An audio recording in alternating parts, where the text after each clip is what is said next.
Je poursuivais dans mon état de souffrance, et mon aimable Jésus venait et s'envolait immédiatement à la vitesse de l'éclair, ne me laissant pas même le temps de le supplier pour les maux qu'endure la pauvre humanité, spécialement ma chère terre natale.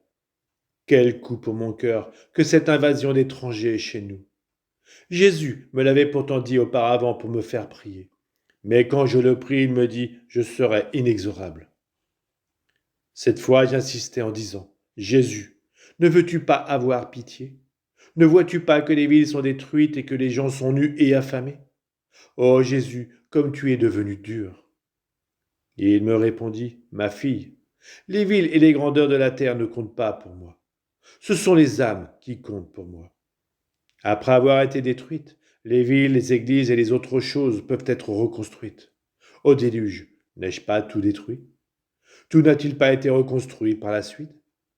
Mais les âmes, si elles sont perdues, c'est pour toujours. Personne ne peut me les redonner. Je pleure sur elles. On a renoncé au ciel pour ne s'attacher qu'à la terre. Je détruirai la terre. Je ferai disparaître ces plus belles choses qui, comme des pièges, capturent l'homme. Je lui dis, Jésus, que dis-tu? Il me rétorqua, courage, ne te déprime pas, je vais procéder. Et toi, viens dans ma volonté et vis en elle. Que la terre ne soit plus ta demeure, mais uniquement moi. Ainsi, tu seras totalement en sécurité. Ma volonté a le pouvoir de rendre l'âme transparente, et quand elle l'est, tout ce que je fais rayonne en elle. Si je pense, ma pensée rayonne en son esprit, et y devient lumière. Et en tant que lumière, sa pensée rayonne en la mienne. Si je regarde, parle, aime, etc., comme autant de lumière, ces actes rayonnent en l'âme, et de là en moi. Ainsi, nous nous illuminons l'un l'autre continuellement. Nous sommes en perpétuelle communication d'amour réciproque. De plus, comme je suis partout, le rayonnement des âmes vivant dans ma volonté m'atteint au ciel, sur la terre, dans l'hostie sacramentelle et dans le cœur des créatures. Partout et toujours, je leur donne ma lumière et elles me retournent cette lumière. Je leur donne de l'amour et elles me donnent de l'amour.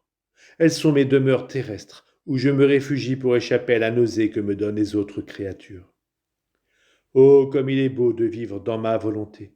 Cela me plaît tellement que dans les générations futures, je ferai disparaître toutes les autres formes de sainteté, quelle que soit leur vertu. Je provoquerai la sainteté dans ma volonté, qui n'est pas une sainteté humaine, mais une sainteté divine.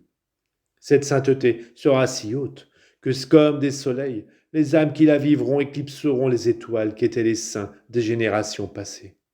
C'est pourquoi je veux purifier la terre. Elle est indigne de ses prodiges.